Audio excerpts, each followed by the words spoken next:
All right, President Trump's key campaign promise, build that wall, takes a major step forward today. The president toured border wall prototypes during a visit to San Diego, California.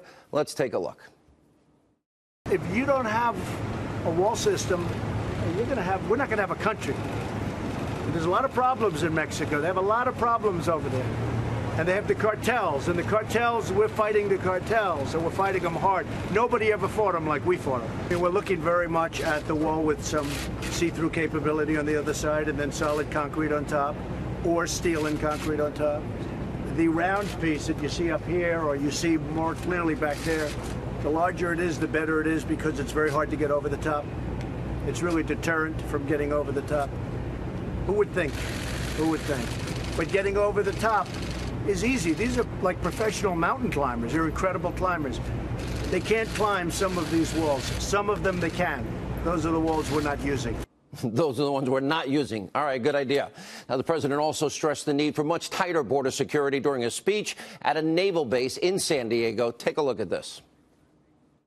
Dangerous criminal and terrorist organizations relentlessly seek to exploit our immigration system.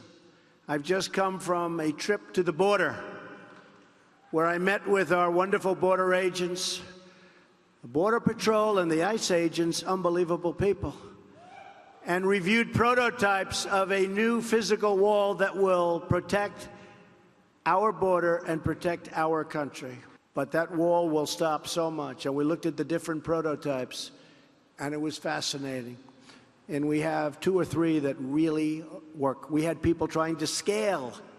We've done them every way. You know, I'm a builder. What I do best is build, okay? And the president is blasting the liberal bastion of California and their Governor Jerry Brown and, of course, the very liberal mayor of Oakland for championing sanctuary policies that literally put criminal illegal immigrants before American citizens and their safety. Watch this. I think Governor Brown's done a very poor job running California. They have the highest taxes in the United States. The place is totally out of control. You have sanctuary cities where you have criminals living in the sanctuary cities. And then the mayor of Oakland goes out and notifies when ICE is going in to pick them up. And many of them were criminals with criminal records and very dangerous people, you would say dangerous people. And no, I think the governor's doing a terrible job running the state of California. So the state of California is literally putting American lives in danger. Why? Because they won't follow the law, cooperate with federal immigration officials, and they are trying to do their job, arrest illegal immigrant criminals and remove them from the country. Now, this is a national security issue. Democrats, sadly, they're putting politics and subjecting Americans to unnecessary dangers. Now, if one American is the victim of a crime committed by people that have no business being in this country, that we know committed other crimes, then Democrats in California, well, they will have to own that. And what's so despicable about all of this is that Democrats continue to lie and misrepresent the facts when it comes to illegal immigrant crime. Here are just a couple of statistics that the left in this country don't want you to know about, according to the Migration Policy Institute. Look at that. About 820,000 of 11 million illegal immigrants in America are convicted criminals. The U.S. Sentencing Commission has also found illegal immigrants account for 13% of non-immigration-related federal sentencing during the fiscal year 2016. Now, that's despite the fact that these illegal immigrants, they only make up 3.5% of the population. It is a stunning number, and that number only relates to federal sentences. It is much higher when you include convictions by state and local authorities. It is beyond shameful that the left, Democrats, Jerry Brown, this Oakland mayor, they ignore the irrefutable data that is out there, and they continue to protect criminal illegal immigrants.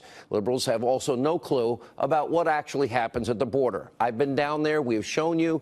I've been at least a dozen times from the Rio Grande to San Diego on horseback, on all-terrain vehicles, boats. Look at me riding a horse. I nearly fell off. We've been all over on boats and everything. I've seen the arrests of gang members. I've seen the drug tunnels. I've seen the drug warehouses and everything in between. In 2014, I sat in on this border briefing about security with then Texas Governor Rick Perry. During a 7-year period, illegal immigrants committed 642,000 crimes against Texans alone. This is a serious problem. When are we going to put the safety of the American people first? Watch this. The criminal aliens have been responsible for about 642,000 offenses, criminal offenses. You look up there in the top left, sexual assault. There's close to 8,000 victims. 642,000 crimes since 2008 in Texas. In Texas alone. Yes, sir. Over 200,000 Yes, sir. individuals. Their criminal history reflects that they were committed over 642,000 crimes. That's the cost of not securing the border. That's the truth about illegal immigrant crime in this country. Now, the number one, they don't lie, but the left does lie. That's sad. Now, we actually sent a producer today to talk to protesters that were gathered outside of the area where President Trump was viewing these border wall prototypes today. Listen to what these protesters say. No hate, no fear. Immigrants are welcome here. Do we have an immigration problem in the United States? No.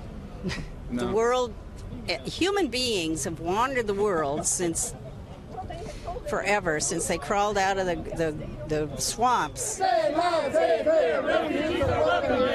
immigrated 40-something years ago from one of those whole countries of Trump's. I'm a very proud American. I'm here exercising my right to disagree with him. I remember when you could just walk across back and forth to, Tijuana and San Diego. And I think things were better then. Hear me loud, hear me clear. Trump, you're not welcome here. I think Donald Trump is the most dangerous thing to happen to our country. I hate to say it, since World War II and Hitler. Really? Really? Now, here's another piece of key information the left desperately wants to keep secret from you, the American people. We like to tell you the truth. According to the Center for Immigration Studies, President Trump's $18 billion border wall, it would actually pay for itself by reducing illegal immigrant crime. Now, that means drugs coming across the border, reducing the number of federal benefits going to illegal immigrants that don't respect our sovereignty, don't respect our laws. Now, also tonight, we have new bombshell information about that Clinton bought and paid for dossier. There's a new book called Russian Roulette. Now, it's written by liberal journalists Michael Isikoff and David Korn, and it's meant to smear President Trump, but instead, it is confirming very key pieces of information that we've been telling you all about. The Daily Caller, they obtained a copy of this book. They're reporting that Barack Obama's 2012 campaign, now this is fascinating, they actually paid Fusion GPS $3 million for op research on Mitt Romney. Now, the Obama campaign, they were able to hide it, get this, by funneling payments to Fusion GPS through that law firm, Perkins Coie. That's the same one Hillary used. Now, we reached out to both President Obama and his campaign. They never got back to us. This is the exact same thing that Hillary Clinton did, except she and the DNC, well, they didn't pay $3 million. They paid over $12 million for a dossier that used Russian government sources and lies and misinformation and propaganda. And the Daily Caller is also reporting on another key piece of information from the book. Former British spy Christopher Steele openly doubted his own dossier to his friends, and especially one of the biggest pieces of fake news from the dossier. He had no clue if it was true. It was kind of 50-50 if it's true. And, of course, I'm talking about the completely ridiculous, still never verified, fabricated story about Donald Trump and hookers at a Ritz-Carlton in Moscow urinating in the bed.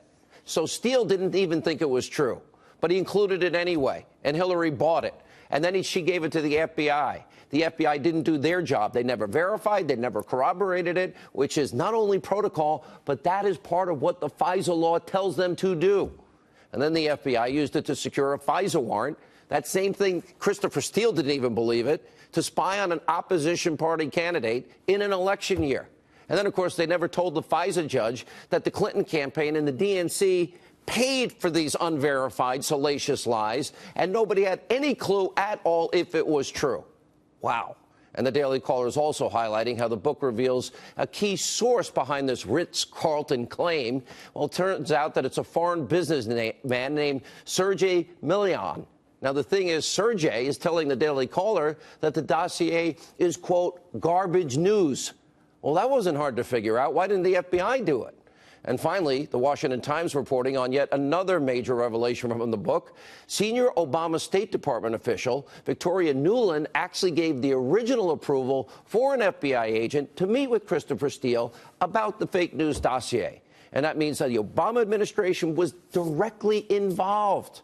Now, we also reached out to Nuland for comment.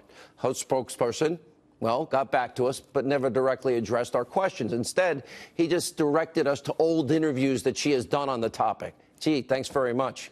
Now, this new revelation is a very key piece of information. Why? Because it started the entire process of spying on a Trump campaign associate and then ultimately the Trump campaign. So how is it possible? Think about this. In the United States of America, the FBI never corroborated this phony dossier with Russian lies. It violated its own protocols, the FISA law itself. This is a massive abuse of power. And by the way, the full scope of this is now only slowly being revealed. And it's only because a few of us are working hard to get you the truth. Now, there's even more explosive information that, is going to come out in time. So I say to everybody out there, TikTok, stay with us. All right, finally tonight. Ranking Democratic member on the House Intel Committee, liberal Adam Schiff, well, we know he's proven to be a liar.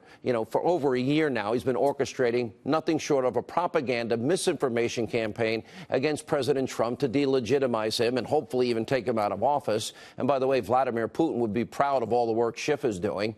Now, remember, the Russians' main goal, what did we learn, was to sow political discord. And guess what? That is exactly what Congressman Schiff has been doing in this country nonstop, even though he has now known the entire time no evidence, no proof whatsoever of Russia-Trump collusion. Take a look at Congressman Schiff. This is his evolution over time on this issue. Take a look at this. What do you got hard? Well, Chris, unfortunately, I can't go into the evidence that's being presented to the committee. Do you have something hard that you can't reveal? I can't reveal that, Chris. Of course, there's one thing to say there's evidence. There's another thing to say we can prove this or prove it beyond a reasonable doubt, or there's enough evidence to bring to a grand jury for purposes of criminal indictment. I don't think we can say anything definitively at this point. We are still at the very early stage of the investigation. Last March, you said you had more than circumstantial evidence of treasonous collusion with Russia. What specifically were you referring to? And please be specific, because if it's true, I do believe Americans have the right to know a year later what that is. Well, I've certainly said that there's ample evidence of collusion. I've never used the word treason. Only Steve Bannon has used that word. But if you look at the facts that are already in the public domain, they're pretty damning.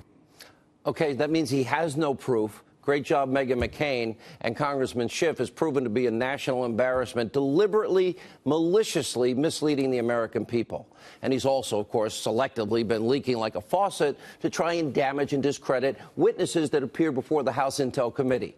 Now, immediately after Republicans reached their findings, Schiff races over to Conspiracy TV, MSNBC, where he wants a job desperately to spin a new narrative because the old narrative didn't work. Watch this. It became apparent really from very early on, from almost a year ago with that midnight run to the White House, that the Republicans on the committee viewed their job as protecting the president, not investigating what took place. Essentially, it's the Intelligence Committee majority saying, we just rather not know if it's going to be bad news. And that is, I think, a betrayal of the promise that was made that we would follow the facts wherever they lead. 14 months you've been investigating this over at the Intel Committee. What are you and all your Democratic colleagues, potted plants? What have you been doing? And if you had the evidence, bring it forward. Bring it right here on this show. We'll show it to our audience. Anyway, after that appearance on Conspiracy TV, Schiff is continuing to play politics with zero evidence that he can put forward. Again, is this good for the country? Take a look. Last night, the majority on the Intelligence Committee made the decision to prematurely shut down the Russia investigation, the only authorized investigation in the House of Representatives into what the Russians did in the last election, what the U.S. government response was, and the issue of any coordination or collusion with the Trump campaign.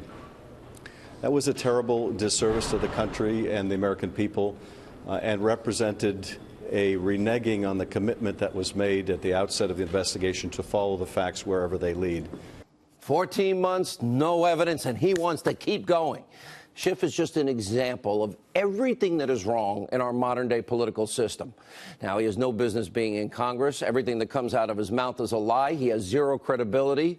For example, just today, Democrats on the House Intel Committee announced that they're going to continue the Russia investigation on their own, and they're going to try and counter the findings from Republicans.